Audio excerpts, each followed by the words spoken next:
Esse aqui é sala 6 do nosso curso de Introdução à Escola Austríaca, né? Nessa parte falando do Hopper, né? E hoje a gente vai falar sobre um livro chamado Economia, Sociedade e História, que é basicamente uma continuação do Uma Pequena História do Homem. E é melhor até porque é mais. É uma série de palestras, na verdade. Um pouco mais abrangente em vários aspectos, né? Na minha opinião, né? Eu até curto mais ele, né? Então,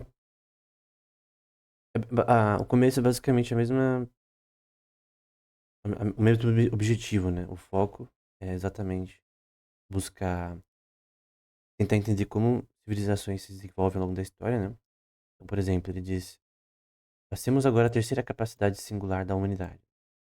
Além da linguagem, que é o primeiro, né? Então, a primeira coisa é a linguagem, e do reconhecimento da propriedade, que é o segundo, né? A propriedade privada, a de que o ser humano pode produzir coisas, de que ele é o produtor e é capaz de desenvolver a tecnologia, né?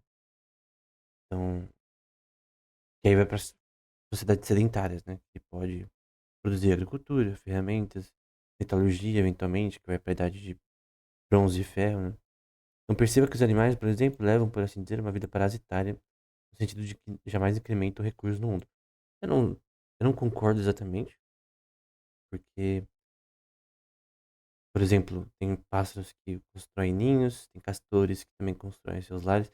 Então, de certa forma, eles, obviamente, não é no mesmo nível que o ser humano, mas eles têm uma atividade e ela tem uma característica dependendo do tipo de espécie de produção. O resto é mais caçador ou coletor, né? Herbívoros, por exemplo, eles coletam o que já tem ali, né, no seu habitat. Se não tiver o suficiente, eles migram.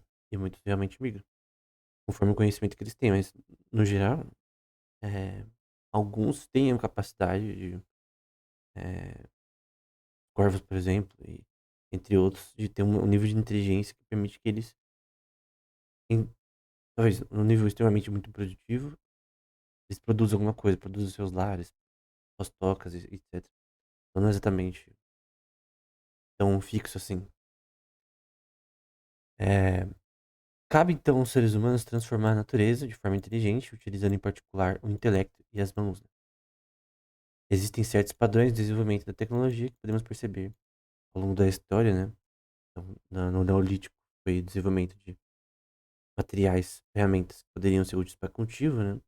E o conhecimento do cultivo, que, por exemplo, qual que foi a primeira pessoa que foi lá e é, domesticou certos tipos de commodities como trigo ou cevada, domesticar uma, um fruto de cultivo não é tão simples quanto parece, né? Como a gente vai ver posteriormente, né? Obviamente, do ponto de vista bíblico, a gente sabe que Deus deu conhecimento a Adão para depois ensinar seus filhos, né? E aí eles também terem novas ideias, mas do ponto de vista bíblico, é Deus que dissipa o conhecimento, mesmo hoje em dia, para o ser humano, de forma não aleatória, né? Mas conforme a sua vontade, né? Do ponto de vista cético, né? Obviamente, isso é uma construção humana apenas, né? Para quem é cético. É, a densidade populacional de caçadores-coletores, né? Como você pode imaginar, ela é extremamente baixa, né? Estima-se que nas sociedades de caçadores-coletores a proporção fosse de uma pessoa por milha quadrada. A Terra não produzia alimentos suficientes para sustentar uma população maior. Por quê? Porque quando você não pratica agricultura, né? Quando você não pratica a produção de forma, divisão de trabalho, etc., você não tem como realizar isso de forma eficiente o suficiente para gerar um surplus de produção. Ou seja, eles só conseguiam se alimentar o suficiente para sua subsistência. Tinha surplus de produção às vezes, mas não contínua, né? Questões climáticas, ou conflitos tribais, etc., poderiam gerar problemas, né? Então, o crescimento populacional era lento, em parte devido à técnica de controle de natalidade. E daí ele não confirma, né? Mas enfim, tem várias coisas que o Hoppe não necessariamente confirma, né? Mas, enfim. Aqui ele trouxe de um livro, né? Genes, Pessoas e Linguagens, né? Da Penguin, que basicamente tem a ancestralidade, né? Vem da teoria que o ser humano veio da África. Aí você tem a distribuição aí para todas as outras. os outros continentes, né? E você tem a distribuição genética no geral, né? Que você, por exemplo, a linguagem, né? Indo-europeia, né? Você tem aqui os sardínios, é, iranianos, europeus. Tem os mongols aqui no sino-tibetano. Altai, que é o Ainu, que é um povo ali do Japão indígena, japonês, coreano, tibetano, mongol, enfim. Tem a origem da língua e de quais pessoas essa língua se originou. Do ponto de vista cético, isso surgiu naturalmente, né? Ao longo da. Tem vários livros sobre a história da linguagem. Tem um do Chomsky, por exemplo, recente, até, de alguns anos atrás, sobre a noção darwiniana da origem da linguagem, né? Então, do ponto de vista cético, esse surgimento ele foi gradativo e, entre aspas, né, aleatório, né? Do ponto de vista bíblico, a gente vê em Babel, né? Em Gênesis, a distribuição das línguas e, eventualmente, das migrações de pessoas de serem, de estarem numa região concêntrica, né? Num lugar só para outros, né? Então, tem um ponto de vista bíblico, cético. Eu acredito no bíblico, né? Então, aí é uma interpretação bíblica da história, né? Aí você tem outras línguas aqui, por exemplo, esquimós, você tem austroasiáticas, enfim, indo-pacíficas, australianas, né? Com diversas tribos que existem lá, né? Na Guiné, por exemplo, tem mais de 5.000 línguas, né, na Oceania, né? Então, isso também nos revela algo sobre o estágio de desenvolvimento deste lugar da Guiné, né? Trata-se, evidentemente, de um ambiente onde a divisão do trabalho não é muito extensa. Depende da região, né? Depende da região, você tinha produção de cultivo relativamente específica, outras não. Eles ainda vivem, hoje, de forma bastante isolada, com a divisão de trabalho restrita às suas pequenas tribos, tem grande necessidade de aprender outros idiomas, né? Então, às vezes, a distribuição linguística mostra ali no core, ali no núcleo dessa sociedade, ou sociedades juntas ali naquela mesma região da Guiné, o quanto de transações que eles podem fazer também entre outras culturas que eles não têm a mesma linguagem, que eles não se comunicam por opção, e até sendo autárquicas, né? Tipo, eles só sobrevivem ali isolado da forma que eles podem, querem, e é isso, né? Só que depende, né? Às vezes a barreira de linguagem não tira a possibilidade de transações. Tipo, eu preciso dessa commodity, eu não consigo produzir, mas você pode, enfim, mas é basicamente isso. No entanto, a propriedade de terra é uma invenção relativamente recente, né? Por assim dizer. Tem alguns milhares de anos, né? Na versão cética. E a explicação é que a terra, de repente, passa a ser percebida como escassa, né? Então, conforme mais pessoas ocupam terra, o preço dela aumenta ao longo dos anos. E assim que ela começa a ser vista como escassa, surgem tentativas de cercar certas áreas, né? Colocar limites, né? Seria os meus e os seus, né? Tipo, eu fui o primeiro a arar essa terra aqui, a preparar para tornar uma casa, etc. Era só mato. E agora começa a noção de propriedade propriamente dita dentro daquela região. Obviamente, no processo de colonização aconteceu a mesma coisa de um ponto de vista mais moderno, né? E de um ponto de vista mais arcaico, tipo, expansão do crescente fértil, de noção de propriedade foi diferente da colonização da Austrália, por exemplo, ou Brasil. Existia também governos externos que estavam mandando. Quando você está no crescente fértil, não tinha alguém mandando sobre tudo ainda. Então, as nações estavam começando a se desenvolver e a distribuição não era tão extensa. É o ponto de que tinham regiões que não era de ninguém. Não existe hoje em dia, né? Você ir em qualquer parte do mundo, dependendo. Tem partes que não, mas tem alguém que fala ali, não, essa terra é minha. Da Rússia, da Ucrânia, enfim.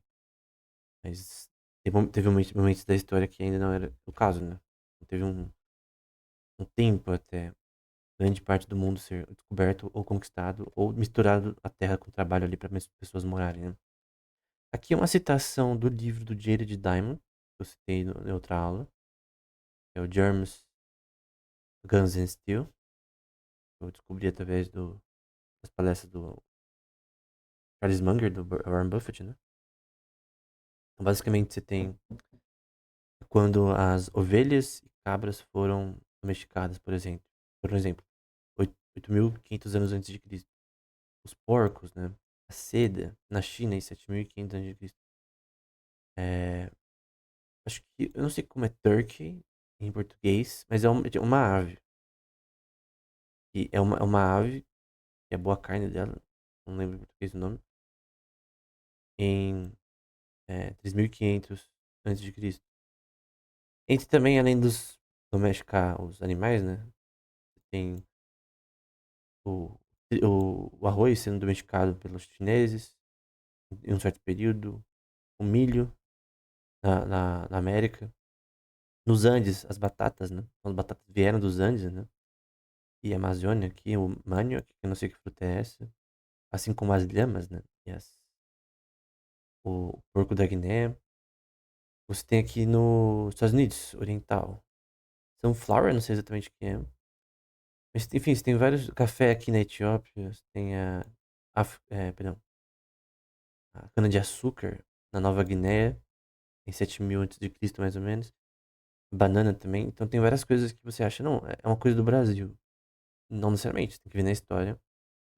Quem domesticou primeiro pode não ter sido ele que produz mais hoje em dia. Isso, por exemplo, o próprio feijão, foi na Mesoamérica. Não foi tipo na Europa, por exemplo. Isso foi exportado posteriormente. Então várias das coisas que a gente come hoje em dia, a domesticação, por tentativa e erro, ninguém sabia genética naquela época ainda, ou especiação de forma biológica moderna, né? Mas isso aconteceu eventualmente na história, né? Isso é importante. Aqui, ó, também outros, né? O sésamo, é, figueira, né, de sycamore. Não lembro exatamente como traduz, mas enfim. Entre outros animais. Então, aí a gente vem aqui. A domesticação ocorre num período, a transição do Neolítico para Idade de Pedra, da Idade de Pedra para a de Bronze e Ferro acontece num certo período, em que o conhecimento acontece. E eu citei aquele exemplo do Torgal, né? Se você tem uma pessoa com conhecimento o suficiente, aquela nação não vai mudar. Obviamente, por exemplo, se eu e você voltasse no tempo, nosso conhecimento é muito limitado para fazer uma diferença, né? Teria que ter conhecimento em agricultura moderna e como atingir os meios para coletar as commodities necessárias, né? Então, por exemplo, eu sei que nitrogênio, vários tipos de é, coisas como amônia, magnésio, etc., são úteis para cultivo. Mas se eu não souber produzir isso, como que eu vou, numa sociedade primitiva, ensinar eles o que eu não sei, né? É um conhecimento multifatorial, né? Pra quem assiste Dr. Stone, né? É alguém que tem conhecimento multifatorial de como fazer essas coisas do zero. Como se resetasse a sociedade, você conseguiria fazer ela se desenvolver, né? Então, a fraqueza inerente a tal sociedade é que o crescimento populacional resulta, inevitavelmente, do que é chamado de armadilha malthusiana, né? Quanto mais pessoas nascem sem produção suficiente, não tem comida suficiente para todo mundo. Se a propriedade de agricultor falecida é dividida entre seus filhos, por exemplo, as parcelas de terra que acabam se tornando tão pequenas, porque, por exemplo, vamos supor que eu tenho uma terra com 30 hectares, eu divido entre 5 filhos. Agora a distribuição de propriedade ela tá menor. E assim, o que cada um vai decidir produzir vai ser produzido em uma quantidade menor. Isso cria menor produção. E até de forma ineficiente também. Todos são proprietários de terras, mas todos são extremamente ineficientes, né? Por razões óbvias. Essa é a chamada vantagem comparativa da divisão de trabalho, né? Que diz respeito ao cenário em que uma pessoa é superior em todos os aspectos, né? Qualquer processo produtivo, ela é mais eficiente do que outra pessoa, sendo esta última inferior em todos os sentidos, né? Então, no sentido, é assim, tem empresas que produzem de forma melhor. Isso beneficia todo mundo, até as empresas menores, porque a matéria-prima que de repente uma empresa precisa e não consegue produzir sozinha, ela terceiriza. E assim, tem transações. O que um país produz e outro não, por exemplo, o Brasil é bom em agricultura, o Japão não. Então, o Japão se beneficia em importar agricultura e em exportar tecnologia. Por exemplo, Taiwan, por exemplo, é bom em chips, em semicondutores. Então, aquilo que um não produz bem, o outro produz melhor. Naturalmente, tá? Nenhum país é capaz de ser melhor em tudo. Então, o conhecimento, as pessoas decidem por várias razões privadas, né? É, realizar num certo país é diferente em outro, e assim, isso vai mudando. Aí ele dá um exemplo de uma cidade antiga, né? No caso, Uruk, 3.700 anos de Cristo, né? A primeira cidade contava com uma população de cerca de 14 mil habitantes, né? Assim, para os nossos padrões, tratava-se apenas de um grande povoado. Naquela época, representava, obviamente, um avanço no tamanho das aldeias, né? Não necessariamente Uruk é a primeira, tá? Mas é que ele tá citando aqui, mas se você ler um pouco sobre arqueologia, tem várias outras possibilidades, né? Mas a questão é que você vê que no momento da história, a produção permitiu, por exemplo, se você vê, por exemplo, tábuas de argila dos cimérios, né? Já tinha educação ali, pessoas aprendendo escrita, matemática. Já tinha cobrança de impostos, que era fiscal nessas tábuas de argila. Já tinha documentação, não exatamente bancária, mas de, por exemplo, comerciantes que anotavam transações. Então você já tinha. Você tem hoje essas tábuas de argila, escritas na língua suméria, da Suméria, que mostram que eles já eram desenvolvidos. E esse é um ponto, né? Então você tem a Akkad, né? Para quem já estudou um pouco da Bíblia. Tem a língua acadiana, tem termos que são usados na Bíblia que são irrelevantes, né? Eu lembro até de um professor de teologia que ele falava, né? Que a importância, por exemplo, Keating, né? Que é um autor conhecido nesse tema, ele usava bastante da língua egípcia, acadiano, é, línguas ali entre os povos, por exemplo, como hititas, etc. Hititas não era hitita, não. Mas que estavam naquela região ali. Elas eram relevantes biblicamente porque tem termos que vão ser usados que são cognatos, né? Um termo cognato, linguisticamente, é um termo que é parecido. Então é muito importante, né, você entender um pouco desses temas linguisticamente, porque cognatos que são importantes. E a Cádia é citada na Bíblia, por exemplo. Também situada na mesma região, chega a 60 mil habitantes. Em seguida, no Egito, Mênfis, né, Tebas, Avares, e o porte máximo das cidades era cerca de 100 mil habitantes, né, na Babilônia, etc. Então, era o tanto que eles conseguiam manter de pessoas organicamente, tá? Não era que alguém escolhia isso organicamente, sem nenhum controle populacional. Então, aqui é a região onde tudo começou, né? No Tigre, Níger e Eufrates, né? Perto do Golfo Persa, começou a civilização. Até do ponto de vista bíblico também a gente crê nisso, né? Do ponto de vista cético tem várias opiniões.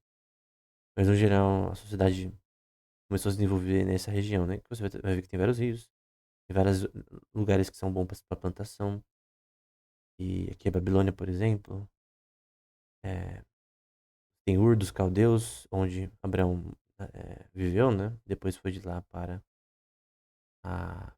próximo ao rio, né? Foi lá para Canaã. Então, você tem o berço da civilização ali, né? Então, Abraão, ele veio de lá para Canaã, né? Que é pra esquerda no mapa, né? Pro oeste. Aqui você tem, por exemplo, hititas, né? Eu lembro também, no curso de teologia, que o professor falou como muitos na arqueologia diziam que os hititas não existiam, e a Bíblia dizia que eles existiam. Eventualmente, se provou que os hititas existiram, né? E a Bíblia já tinha falado antes, né? Aí você tem o crescente fértil aqui, até passando pela terra do Canaã, até a Palestina, de Mar Morto. Uma questão muito importante, né? Várias questões geográficas eram diferentes na época, do ponto de vista do nível do mar em algumas regiões, né? Mas não é algo que eu vou falar agora, mas também é relevante. Aqui você tem Babilônia, né? Perto do Golfo Pérsico. Então, Abraão teve que correr todo esse percurso. Aqui Nínive, por exemplo, que é a cidade lá de Jonas, que vai pregar em Nínive. Então, você tem teve que percorrer todo esse percurso, depois ele foi para Egito, depois voltou, mas, enfim. É o começo da civilização é nessa região, né? E, pelo que a Bíblia diz, o Éden também era nessa região. Aí. É um certo momento na história, né? Do ponto de vista bíblico. Aí ele fala sobre a necessidade de um meio de troca, né? Que é uma moeda, né? No entanto, assim que todos os insumos e a nossa produção são comercializados, a relação de meio de troca comum passamos a ter um denominador comum, não moeda, né? Que anteriormente poderia ser commodities como sal, trigo, cevada. Todos os insumos em termos monetários e expressar nossa produção em termos monetários, né? Mas não foi só moeda, né? O Heródoto, no começo da sua obra, né? Eu acho que os lídios, né? Foram os primeiros a criar uma moeda, né? Tem uma insígnia de um monarca, de certa forma. Então, a moeda foi criada eventualmente, mas commodities foram usadas até, tipo, 3 séculos atrás, tinham commodities sendo usadas como forma de pagamento, né? O próprio tabaco nos Estados Unidos. Eu vi um cara no comentário do canal falando que até no Nordeste, né? O tabaco também já foi usado como moeda. Nos Estados Unidos, você tinha uma nota que tinha lastro 100% em tabaco, né? É muito bom, né? Porque aquele tabaco às vezes não tinha uma qualidade tão boa quanto a nota fazia esse lastro, né? O Rothbard fala sobre isso, né? No Concebido em Liberdade, né? E aí você tem o surgimento do comércio global, né? Durante o Império Romano, pelo menos na história antiga, oferece exemplos de profunda e ampla integração econômica. Existe um contato permanente por volta de 200 anos antes de Cristo, né? Entre Roma, China, a dinastia de Han, etc. Por sinal, a China era muito bem desenvolvida dessa época pra frente, né? Então você tinha transações, né? Então aqui é a Rota da Seda no século VIII, né? Tem alguns. A China estava fragmentada ainda, né? O Império Tibetano aqui, a dinastia Tang, né? Dinastias que foram mudando ao longo do tempo, que eram bem controladoras, né? Por sinal. O confucionismo nasceu eventualmente também, posteriormente. Do ponto de vista. É que depende aí da época. O confucionismo foi o auge do confucionismo, né? O confucionismo, no geral, era bem estatista. Ele era, ele era como se fosse um keynesianismo chinês, de certa forma, entre aspas, né? No sentido que ele não era exatamente estatista no nível, assim, pesado, né? Mas se fosse seguido Confúcio de certa forma, à risca, né? Ele era mais ou menos, como posso dizer, de centro. Eu não sei se eu vou dizer esquerda, porque eu acho que seria talvez um erro. De centro. Eu não sei exatamente se centro-direita ou esquerda. Mas o confucionismo, no geral, ele tinha uma visão que as pessoas no governo poderiam ser boas e fazerem coisas de forma eficiente, sem que realmente tivesse limites para eles, enfim.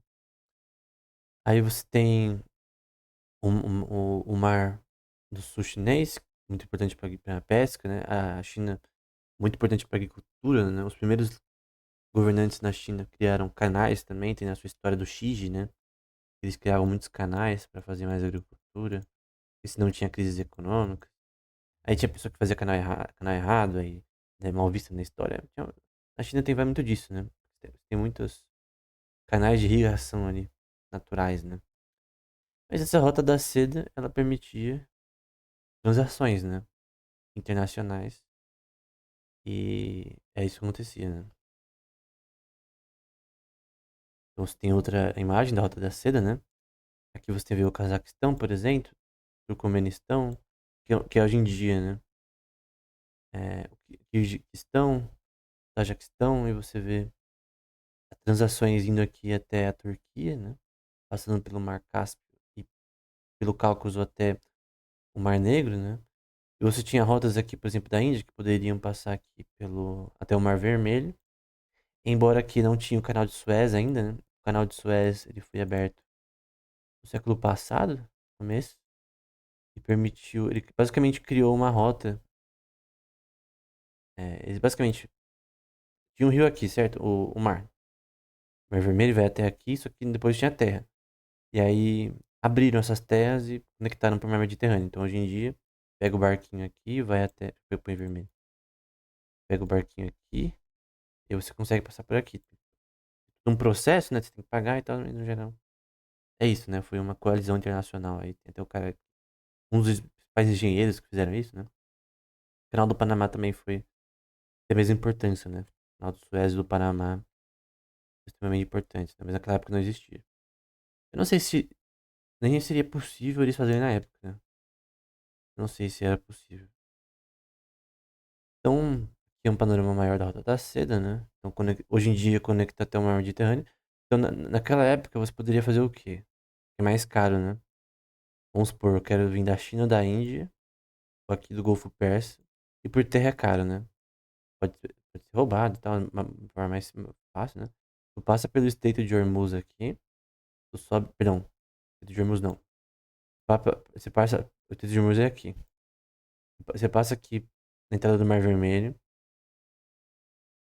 você vai por terra, depois pelo Egito, depois você vai cair no Mar Mediterrâneo. Aí você consegue entregar commodities por país do mundo. Posteriormente, você poderia dar a volta aqui na África, né? Dar a volta por trás e também até hoje é um jeito.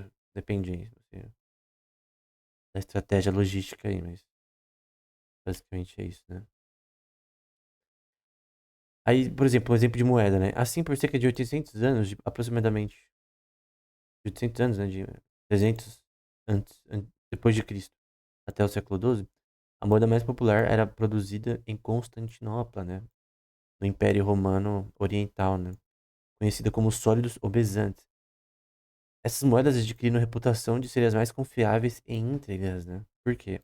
Praticamente imunes às práticas de raspagem de bordas ou adição de metais de menor valor à sua composição, né?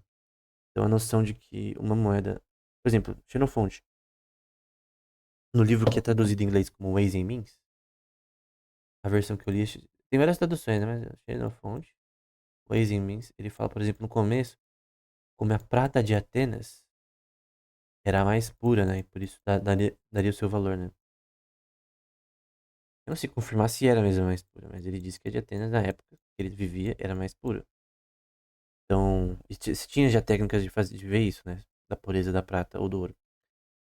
Então, esse negócio da pureza da prata era muito importante pro valor intrínseco que as pessoas viam naquele meio de troca. E se eu tinha moedas. Se tinha câmbio, por exemplo. Mesmo quando você tinha moedas, por exemplo, da Espanha, a prata da Espanha, a prata da Suécia, enfim.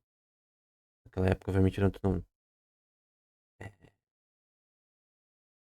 basicamente, você tem as pratas de diferentes regiões e o câmbio delas vai ser diferente por causa do valor intrínseco percebido pelas pessoas. Então, se a prata da Espanha tivesse menos composição do que a da Portugal, por exemplo, vamos supor, só dando um exemplo pictórico, então teria uma relação cambial que uma seria maior que a outra. É o valor percebido pelas pessoas. Tem subjetividade e também objetividade na questão do valor intrínseco, né? Não é que nem moeda fiat, é simplesmente tudo subjetivo. As pessoas também preferem obter bens e satisfação mais cedo, né? Aqui também é uma questão também que tem a ver com a questão cambial e outras questões. É chamado de utilidade de desconto, né? Em vez de mais tarde, a humanidade não pode esperar indefinidamente pela satisfação do que ela precisa, né? Precisa da coisa agora, hoje, né? Dependendo do que é. Água, por exemplo. Aguardar certos resultados implica um sacrifício. E lembre-se da distinção que fazemos entre bens de consumo e indiretamente úteis. Então, eu vou dar um exemplo, né? O que é utilidade de desconto, que é o que ele está falando aqui, né? Da questão de preferência de coisas agora versus o futuro. Então, o nome disso, na economia comportamental, é chamada de discount utility, ou utilidade de desconto. Basicamente, a noção que você tem períodos, né? Por exemplo, eu tenho um teste que é mais experimental. É, um artigo que eu fiz uma resenha no Instagram. Tem lá o nome do artigo no Instagram. Em livro também já publiquei. Basicamente é assim. Vamos supor que. Fizeram um teste, né? Não é uma suposição exatamente, mas eu vou fazer aqui. Vamos supor que você tem é, 500 pessoas que são veteranos dos Estados Unidos, né? E você quer dar uma gratificação pelo trabalho deles, né? 500 pessoas que eram veteranos fizeram isso, né? Literalmente. Eles falaram, parafraseando, eles fizeram mais ou menos assim, ó. Eu vou dar duas opções pra cada um de vocês. A gente dá pra vocês $2.000 agora.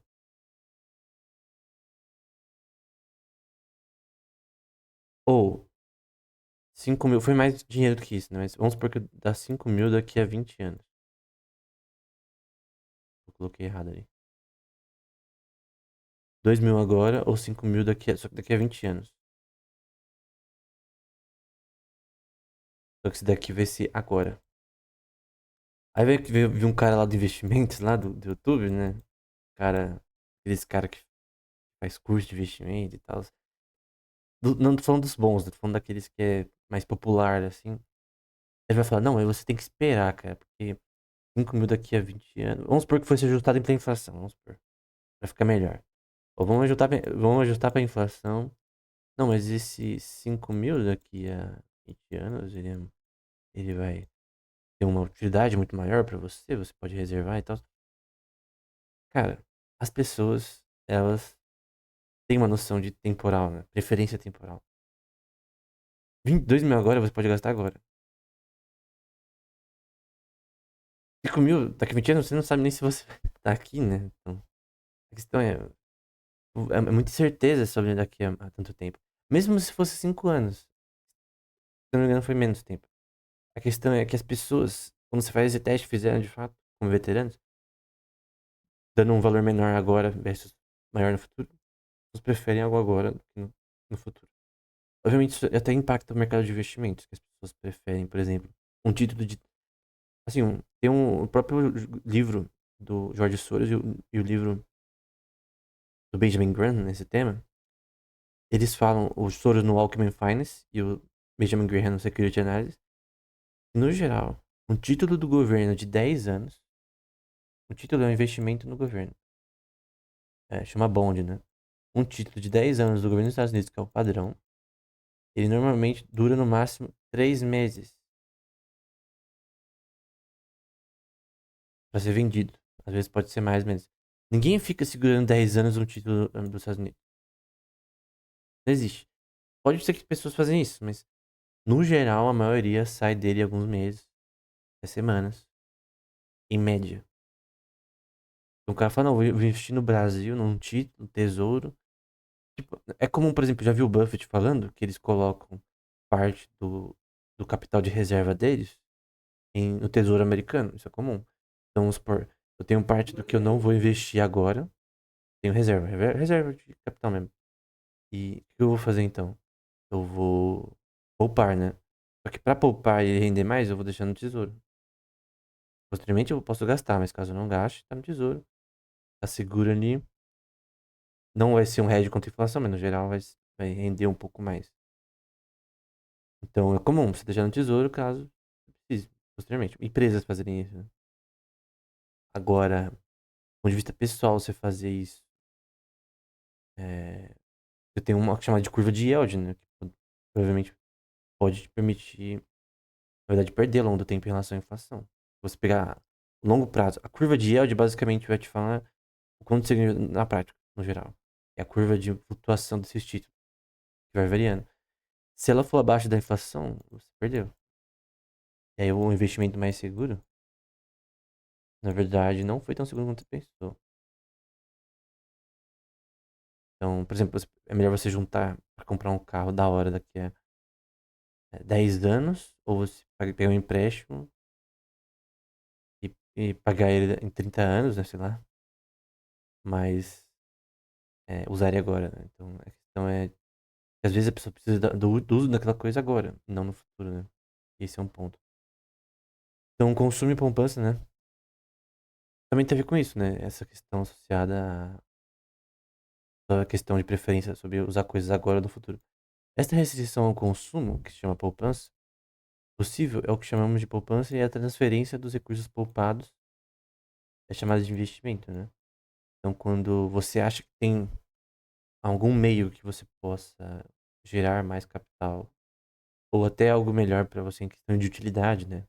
Você investir numa casa, num carro, assim, é uma escolha em bens presentes versus futuros. Se você achar que o juros está muito alto, que você não vale a pena e tal, você vai poupar, se não investir. Isso é muito importante para questões macroeconômicas de depósitos irregulares em bancos, por exemplo. Então você tem também a questão de custo e oportunidade, que o Munger fala toda hora, né? Berkshire Hathaway falava, né? Ele já morreu. Se a rede não proporcionasse um rendimento por hora superior ao obtido com as mãos nuas, rede de pesca, né? Então, obviamente, ninguém estaria disposto a pagar um preço por ela. Então, vamos supor que você morasse na praia e você, com as mãos mesmo, vamos supor, é um exemplo pictórico, você conseguisse coletar peixes para você comer, no geral, durante a semana, com facilidade, né? É tão abundante que você consegue pegar com as mãos ali.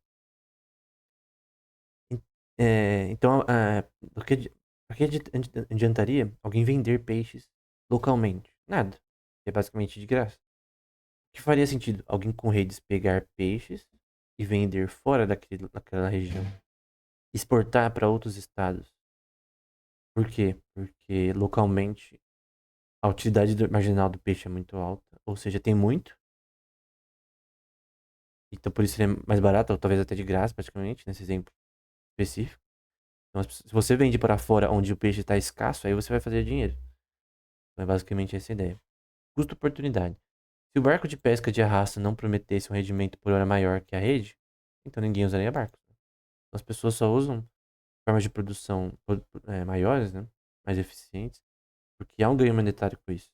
Não tem um custo maior, em verdade. Então o barco ele custa X1, ele custa maior do que a rede, mas e um barco ainda de mais proporção, né? Um barco assim, um navio, né, de pesca. Ele tem um custo maior do que um barco simples, que vai até o mar, mas não pesca tanto. Mas o custo-oportunidade tá aí, né? E o custo-oportunidade só aparece na venda, né? Você vai vender para um produtor, para restaurantes, para certos países. Se você tem um preço final de venda que é menor que o custo, então você vai à falência, eventualmente, né? É, para não lidar com o seu capital de giro, etc. Então aí você vem a ideia de preferência temporal, né? Outra forma de ilustrar isso seria dizer que, vamos supor, né? Vamos supor que a gente oferece para uma criança um certificado perfeitamente seguro, pode ter certeza que isso daí vai dar certo. Promete pagar US$ 100 daqui a um ano para ela. Parece aquele filme do Alves e Esquilos, que o cara dá ações ao portador, né? Os esquilos. Mas a criança tem a opção de vender imediatamente por US$ 100 no futuro. Então ela consegue vender isso daqui no futuro. Veríamos então que as crianças poderiam estar dispostas a vender isso daí por 10 centavos. Dá R$ 1, $1, vamos supor. Vamos supor que ela conseguisse US$ 5 agora para comprar doce do que esperar um ano, né? E a criança ela tem uma atividade temporal menor, né? Então ela não. Se depende da criança, né? Tem algumas que são mais maduras, mas no geral ela tende a preferir as coisas agora ou logo e no futuro esperar um pouco mais difícil. Uma criança, né? Então, essa é a noção de utilidade temporal, né? Então, a inflação de Mises, né? Basicamente diz que a inflação é gerada por a diferença entre o que as pessoas pensam agora, por exemplo, sobre câmbio. As pessoas pensam sobre o dólar em relação ao real, o mercado Forex é basicamente o que dita o preço do dólar em relação ao real. Então, basicamente é assim. Mesmo os juros também, né? Embora os keynesianos não acreditam nisso. Aí, aqui para outro tema, né? Você tem a população ao longo da história. Então, você tem entre os mesopotâmios, na, na Pérsia, né? No Império Persa, por exemplo. Egípcios, europeus. Tem vários povos aqui diferentes em que você tem uma taxa populacional diferente para eles, né? E você tem aqui, no caso, quem invadiu quem, né, no caso. Aqui os gregos invadiram os persas, os egípcios, os arianos, os Harappa, é, os dorianos invadiram os minoanos, os hunos, a dinastia Han, na China, os frígios, os hititas, os romanos, os púnicos, os alemães, Roma, os europeus, os astecas e assim sucessivamente. Então você tem uma, uma mudança geopolítica da história ao longo do tempo, né? E aí, isso vai também mudar questões populacionais. Também a população só vai realmente crescer do ponto de vista realmente maior na Revolução Industrial, né? Aí você tem quais são as causas de baixas populacionais, né? Observe o século XVII, que é o século da Guerra dos 30 Anos, ao comparar os números de 1600 até 1650. Pode ser visto, né, novamente, um declínio populacional indica nesse caso que grandes guerras causam declínios, né, populacionais, não só da guerra em si, conflito bélico, mas também porque ela causa crises econômicas que geram fome e que vão gerar eh, também baixa populacional, né? Então, tem crises econômicas. Agora sim, a população ao longo da história, né? Em cidades, por exemplo. Em Londres, dá pra ver aqui 948 e 450, em proporções, né? Porque nessa época ainda você via milhões de pessoas em certos lugares, né? Mas no geral era centenas de milhares, né? Pra milhões. Então, pra chegar em 1 bilhão de pessoas no mundo, foi depois, né? Pra 2, 3, 4, posteriormente a Revolução Industrial. Você vê em Nápoles aqui, em Colônia. Então você vê que da Idade Média pra frente, né? Você vê quase a mesma coisa, né? Em relação à quantidade populacional. Eu tava lendo um livro do Montesquieu, se não me engano. Ele diz como a população na Itália, né? No Império Romano, num certo período, era maior do que no período medieval. Então, depende aí da época, né? Então, Paris aqui, Londres, provavelmente tem as cidades maiores que tem mais concentração de pessoas, mas o ponto é que as cidades foram aumentando até a Revolução Industrial. Também são interessantes alguns casos de declínio, por exemplo, a ascensão e queda muitas rápidas, né? Por exemplo, entre os maias, no livro do Direito de Diamond, dessa questão, teve uma crise climática, se não me engano, até teve um, como se diz? Não é um dilúvio local, é basicamente, teve uma enchentes que causaram também crises econômicas lá. E, por exemplo, se o povo depende só de agricultura e tem uma questão climática muito severa, todo mundo morre, né? Então, decai muito rápido de Bruges, né? Na região que hoje corresponde à Bélgica. Fala francês e holandês, por exemplo. E então, após a queda da cidade de Bruges, o ambiente econômico torna-se, obviamente, muito hostil, né? Porque basicamente resetou parte da população, como na peste negra, por exemplo. Então tem epidemias, né? Germes, né? Que geram declínios populacionais não antrópicos, né? Que não necessariamente foram causados pelo ser humano. Observamos então como substituta uma ascensão muito rápida de Gante, por exemplo, uma cidade vizinha, em termos de tamanho urbano, o que indica que à medida que as cidades vizinhas competiam entre si pela acumulação de capital eh, e de comerciantes, né? Porque obviamente uma cidade está ruim, o comerciante vai migrar para outra, e assim sucessivamente. Novamente, Gante entra em declínio muito rápido, sendo superada por outra cidade que é Antuérpia, né? Então, nas regiões da Bélgica ali, você tem, que eu vou chamar de Bélgica, né? Tem várias, eh, após a unificação, né? Várias mudanças, né? Que são causadas por vários fatores, né? Não é é uma equação multifatorial. Então, aqui é um erro que eu vou citar, mas é um erro específico teológico, né? Porque vai ter uma parte que vai falar um pouco sobre questões, por exemplo. É que o Weber, por exemplo, ele fala muito sobre a noção entre protestantismo e capitalismo, né? Então, é nesse sentido que ele cita essa questão. Tanto o Hoppe, né? Quanto o Rothbard vai falar muito bem, historicamente, sobre teologia, mas na prática ele não sabe nada, na minha opinião. Porque o protestante, o que importa é a questão gramática, histórica do texto. O significado do texto. A gente não importa, se importa muito com os documentos. Não, você, por exemplo, vamos supor que você é calvinista, presbiteriano. Dependendo da sua visão, não, do documento, do que alguém pensou em certo momento, depois, posteriormente, a reforma, não importa tanto. O que importa é o texto bíblico e a interpretação correta dele. O resto é inútil. Então, se, sei lá, numa, numa época pós-reforma, derivou os preceitos que a sua igreja específica acredita. É isso que você acredita, então, não necessariamente. Mas enfim. Certamente a doutrina da predestinação não tem nada a ver com o maior sucesso das religiões protestantes. Pelo contrário, se as pessoas tivessem levado a sério a doutrina, teriam caído em algum tipo de fatalismo letárgico oriental. Afinal, se tudo está predestinado, por que eu deveria fazer alguma coisa? Por exemplo, uma forma de destruir totalmente esse argumento é o Weber.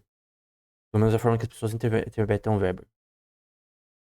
Eu lembro de. Quando eu estava estudando pro Enem, lá em 2016. das aulas que eu fiz, um cara falou sobre esse tema, né? Ele falou sobre o que era o calvinismo, né? Então, basicamente, ele disse dessa forma. Deve ter, é um vídeo no YouTube, que é feito pra Enem e tal. E basicamente ele disse assim, que é dando Weber, que na acumulação de capital, na visão calvinista, você teria uma forma associada à predestinação, de cumprir o propósito de Deus nessa vida, né? E basicamente você teria uma relação nesse sentido. É, cara, primeiro, essa doutrina não tem nada a ver com isso. É uma doutrina soterológica, né? Tem a ver só com a doutrina, que é chamada de doutrina da salvação. Se você ler o próprio Calvino na questão As Institutas, por exemplo, ele vai, por exemplo, dizer com essas palavras: o cristão nessa vida vive o inferno para esperar o céu no futuro. Ele também cita questões associadas a Paulo, né, na questão de que a gente tem que se contentar com o que a gente tem. E várias questões do tipo. Então, essa noção de acumulação de capital associada à predestinação não tem nada a ver. É calvinismo. Essa é uma interpretação totalmente de alguém que nunca leu Calvino e nunca viu uma pregação dele. As pregações dele já falei um contrário disso. Então, assim, é uma interpretação tão impossível, que é impossível, porque não é uma questão de interpretação, é uma questão de. É uma interpretação de alguém que provavelmente não leu ou não entende nada. Simplesmente leu assim de tabela e não entende nada.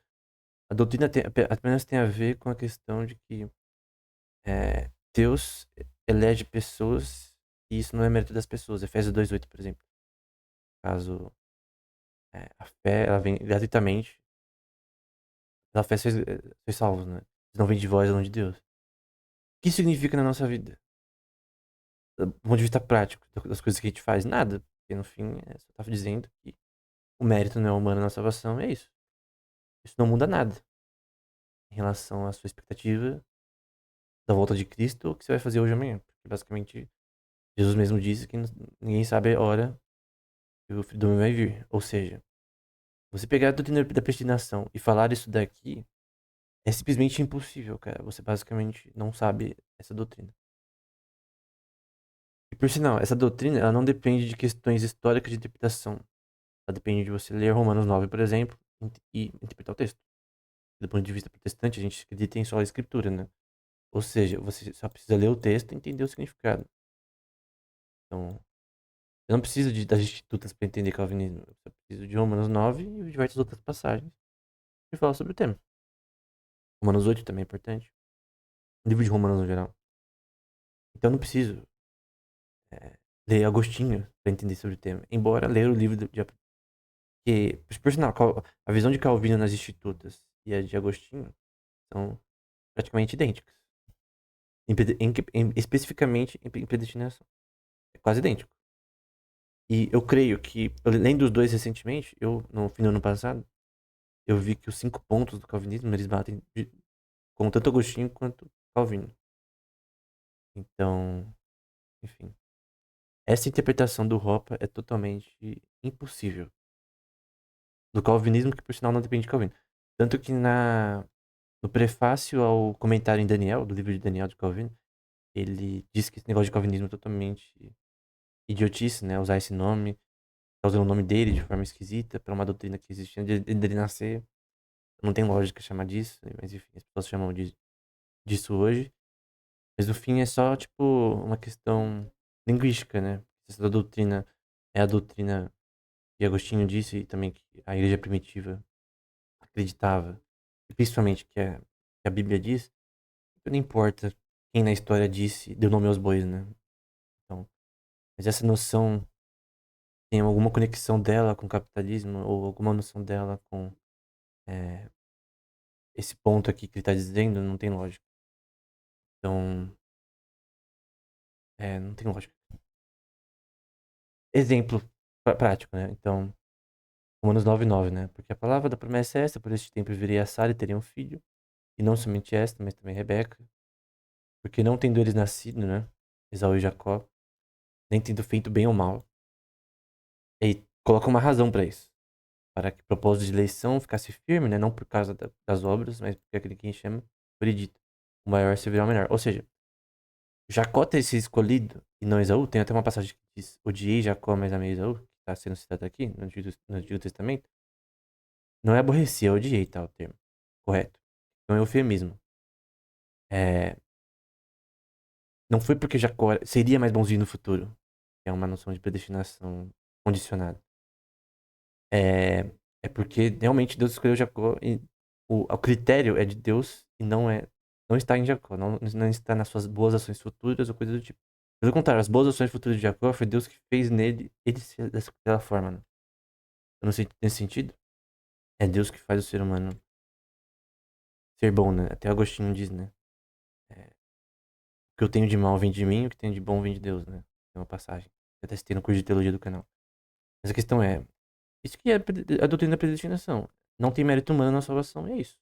Não tem nenhuma outra implicação de econômica ou de preferência temporal. Porque você não sabe o dia que Jesus vai voltar, então como você vai ter preferência temporal? Mudança nela. Não tem lógica. Simplesmente uma imbecilidade, né? Só pra completar, né? Que diremos, pois, a justiça de Deus em escolher pessoas sem mérito? De maneira nenhuma.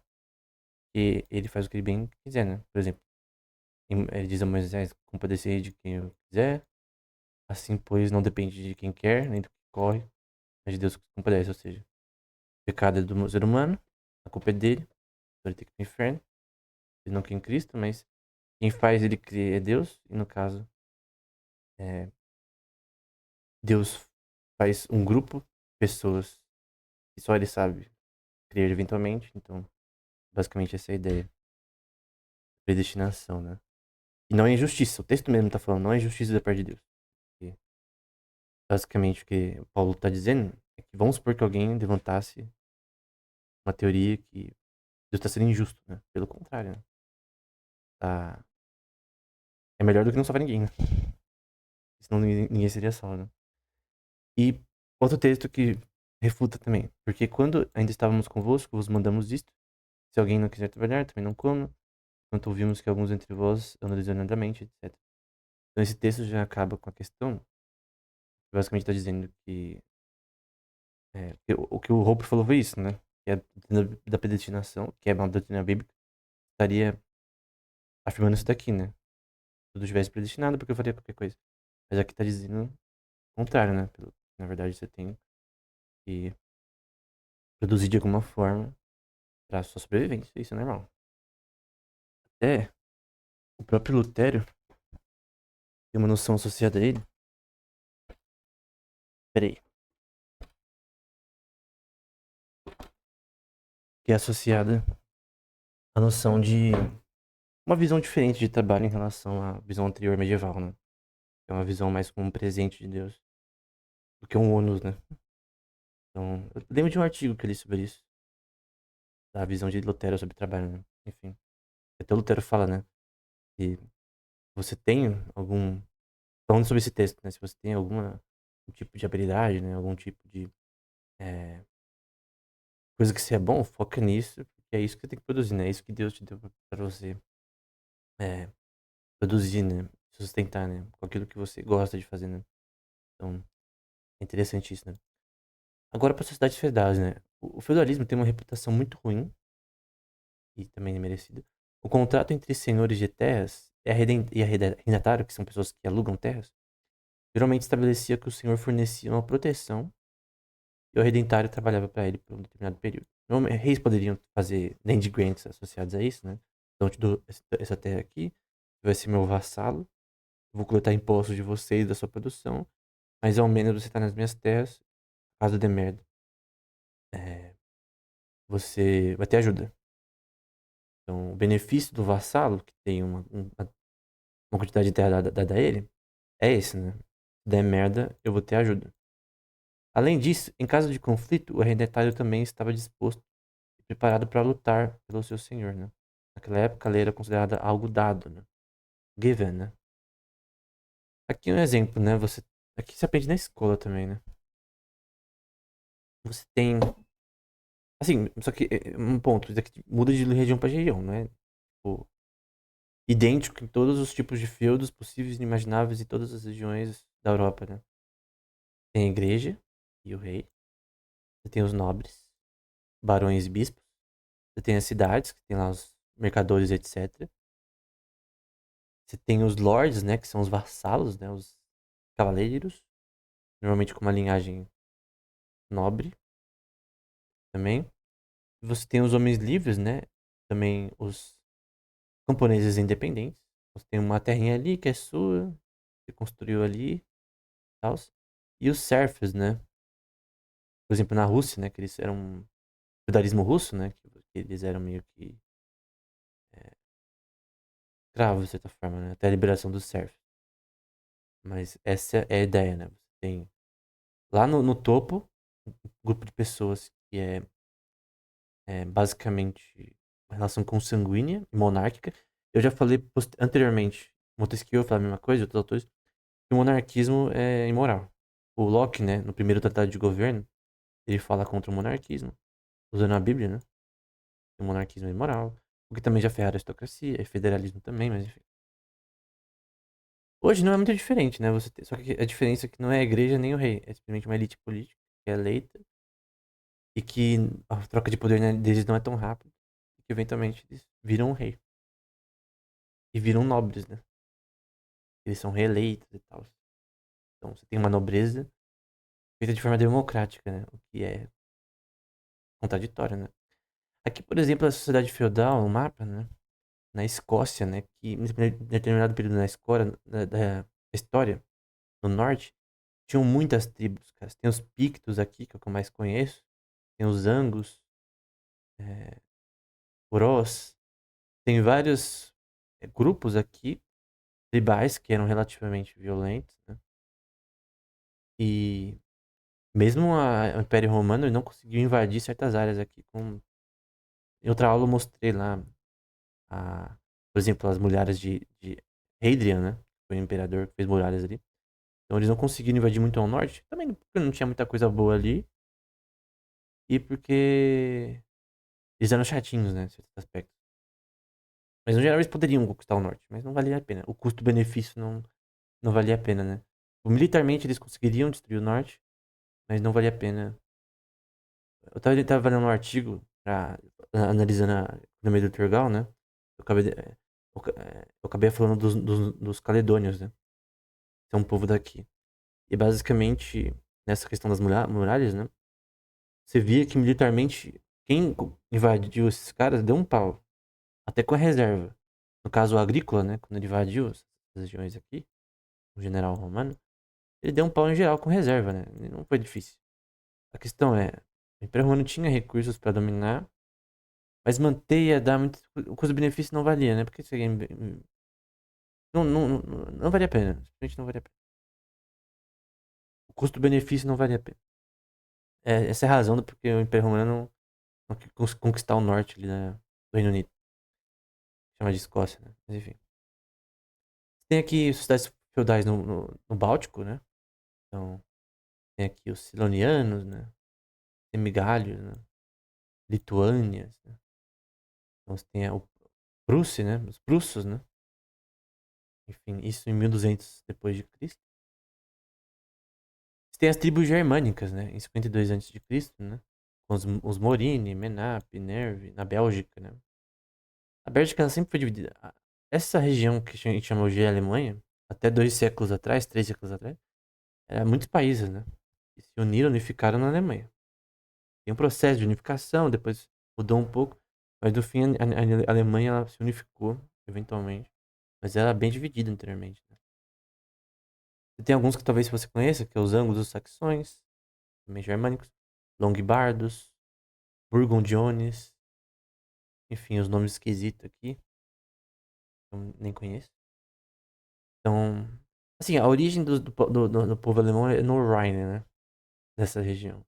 É o rio, assim, fundamental na literatura nórdica. E na literatura nórdica, por exemplo, uma anedota que tem ouro escondido no Rhine, né? Ouro gerado pelo anel de Draupnir, que é um anel mítico, né? Que a cada 9 dias dobrava um anel do mesmo peso. É, do mesmo peso, né? Intrinsecamente ouro, né? E isso, obviamente, fazia quem tinha rico, né? Tem até a história do Sigurd, né? Em outras versões o nome é diferente. Tolkien escreveu sobre isso também. Uma, uma versão dessa história, né? É a história de Sigurd e Gudrun, né? Gudrun era a esposa dele, né? E ele, dependendo da história, ele fez merda contra ela, só que sem saber, porque a- uma bruxa deu uma poção pra ele. Ele acaba esquecendo de Gudrun, casa com outra pessoa, e a Gudrun fica brava. E acaba falando pra um cara atacar ele. É um negócio louco, mas basicamente, na literatura nórdica, você tem a origem do Sigurd até pra quem assiste Vikings, né? A série. Eu não assisti, mas é. É. Como é? O Ragnar, né? Até o Ragnar. Tem a história do Ragnar, né?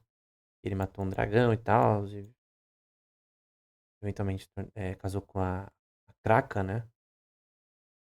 Que é o nome da esposa dele. É um apelido pra esposa dele, na verdade. Eu esqueci o nome da esposa dele. O real, né? Mas era Crocó, que tem um som de corvo, né? Tem a ver com isso. Que eventualmente casa com Ragnar, né? Mas. Acho que é assim. Tem acento em algum lugar. Mas enfim. Tem um R aqui, tá? Eu escrevi com o mouse. Mas basicamente é essa noção, né? Se você lembra o nome da esposa do Ragnar, põe na descrição. Você tem vários contos, né? E aí se você tem uma interpretação, é meio que baseado em eventos que possivelmente aconteceram. Mas não, historicamente não é certeza, né? Aí tem as interpretações, né? Que, por exemplo, Odin, todos os nomes dos deuses nórdicos principais, Loki, etc. Foram os primeiros reis ali da região que a gente conhece como Finlândia, Suécia, etc. É uma das interpretações, mas normalmente não é aceita, né? O cara que escreve, que compilou a Edda em prosa, né? Que é uma versão das contos nórdicos, ele tinha essa opinião, né? Então, esses nomes dos deuses nórdicos, na verdade, eram pessoas, né? Foram feitas como deuses, entre aspas. Você tem os góticos, né? Os vândalos, né? Isso daqui você ouviu na escola, né? Os eslavos pro Oriente. Enfim, você tem vários povos ali que migraram eventualmente para o Ocidente e conquistaram o Império Romano Ocidental, né? Aqui a expansão céltica, por exemplo, antes de Cristo, né? Então você tem ali para a terra que a gente conhece como Reino Unido, eh, Portugal. Portugal que tem uma distribuição genética muito ampla, né? Então muita gente foi para Portugal eventualmente. Teve uma mistura ali monstruosa, né? Então, os portugueses, eles acho que é um dos povos do mundo mais geneticamente, historicamente, mais diversos em relação ao eh, sua distribuição genética, né? Conexões com outros povos. Então você tinha essas tribos, né? Que tinham propriedades de características que eram feudais ou anteriormente ao feudalismo, né? O feudalismo era mais, né? Em grupos mais organizados, né? Então, os súditos, os arrendatários, né, no caso quem alugava a terra, tinham o direito de resistir também. Ou seja, não estavam submetidos aos seus senhores incondicionalmente. Então, os vassalos, né, não eram reis.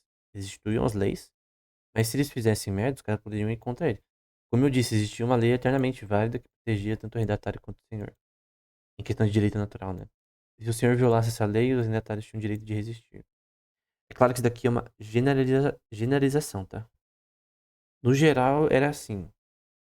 Não significa que em todos os feudos eram assim, ok? Aqui ele tá generalizando.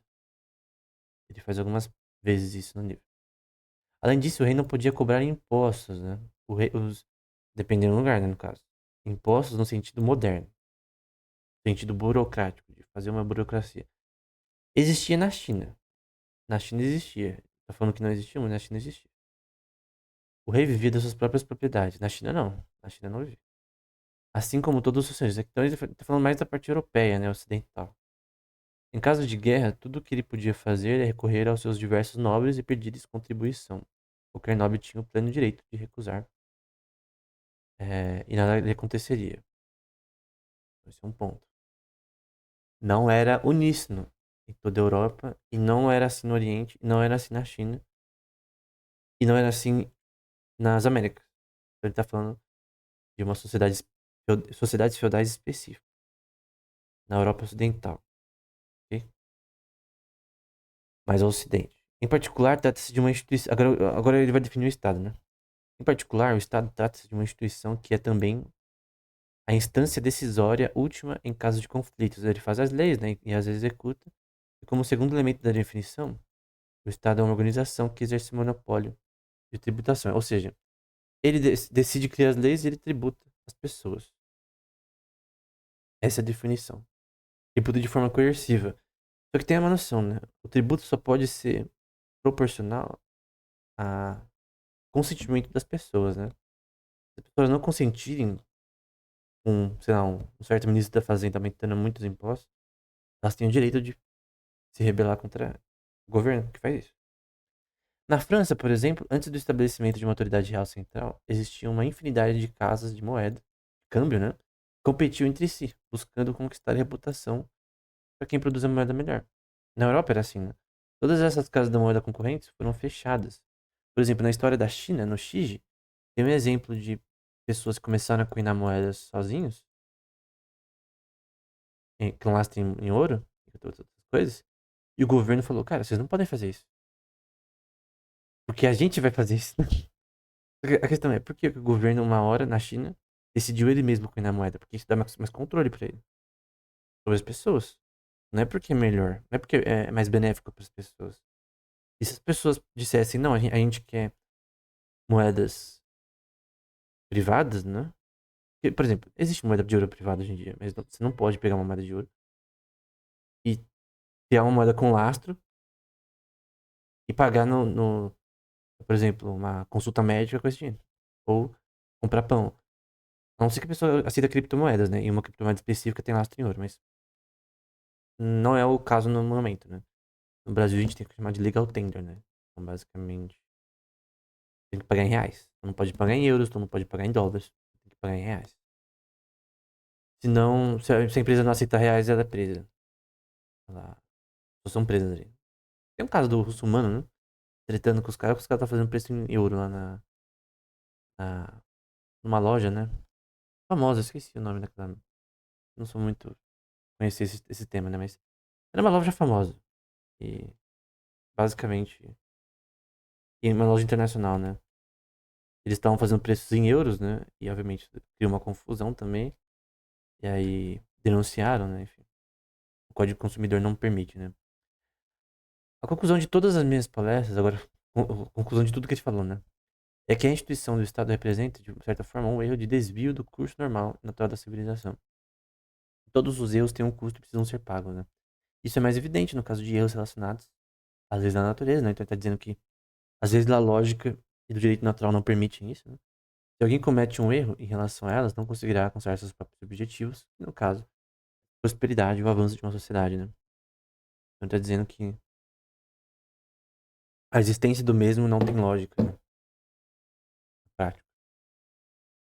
Então, a gente acabou esse livro, né?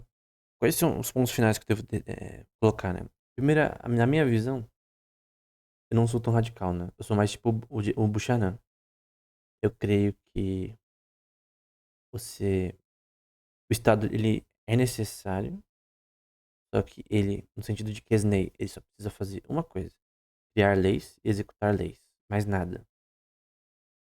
E essas leis, elas não podem limitar a liberdade comercial de ir e vir das pessoas, a própria liberdade em si. Que o próprio tá na própria Constituição, direito à vida, liberdade e propriedade. E propriedade significa liberdade contratual, por exemplo. Obviamente essa opinião não é uma opinião única, né? Tem uma questão da história dos Estados Unidos também associada a essa questão da interpretação dessa expressão, né? Liberdade de propriedade. Liberdade de propriedade, né? Se tem a ver com liberdade contratual, pra mim é óbvio que tem a ver com liberdade contratual, né? Alguns não creem nisso. É uma questão jurídica, né? E de interpretação jurídica, constitucional no caso. Mas o ponto é que se você tem liberdade de propriedade, você tem que ter liberdade contratual também, né? Se você não tem liberdade contratual, basicamente tá fazendo intervencionismo, né? Que não tem lógica, né? Porque você não tá permitindo certo tipo de contrato, né? Quem deve decidir é o contratante e o que é contratado, né? Não o externo, né? A não ser que você assuma que um deles é burro, né? Então, o que eu acho que não é assim. Eu acredito que, no geral, o povo é mais inteligente do que uma elite política que quer criar muitas regras, né?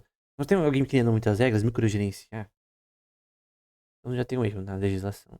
Então a legislação não tem como ser perfeita, ela pode ser menos pior. E no geral, a aplicação dela também não pode ser perfeita. São os seres humanos que aplicam, né? E criam as leis. Então você simplesmente dizer, o Código do Consumidor, por exemplo, brasileiro, ele é perfeito? Isso é impossível, cara. Você tem que ser maluco pra acreditar nisso. Agora você pode falar, tem códigos do consumidor que são melhores de país pra país. É um fato. Tem constituições de país pra país que é uma melhor que a outra. Isso é fato. Você pode comparar elas e ver qual que é pior. Então, por exemplo, a da China tem várias proposições ali que, na minha opinião, são horríveis. Que outros países não têm. Que dão mais a ela controle sobre o país. Essa é uma constituição ruim. Por quê? Porque ela basicamente não dá liberdade pro povo quanto poderia. Quanto deveria. Tem noção de que, por exemplo, uma elite deve ter controle total sobre as pessoas, sobre a sua vida, né? É um problema, né?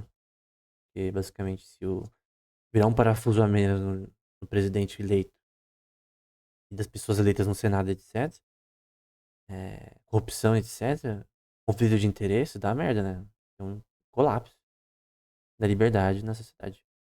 Então a noção é que, na minha opinião, é que o imposto, no geral, é permissível, mas ele tem que ser a esquerda da curva de Laffer, né? Ele, ao máximo tem que ser minimizado, né?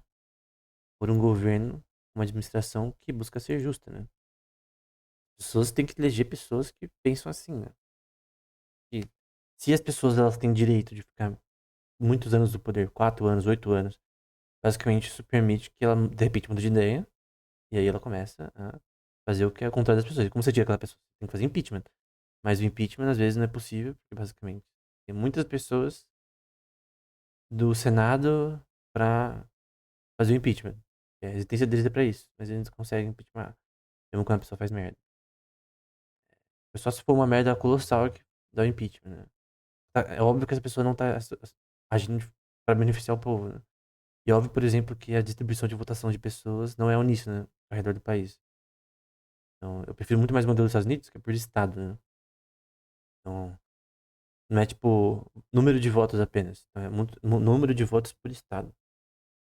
Então, sei lá, alguma pessoa ganha no de São Paulo, mas ela perde em outro estado.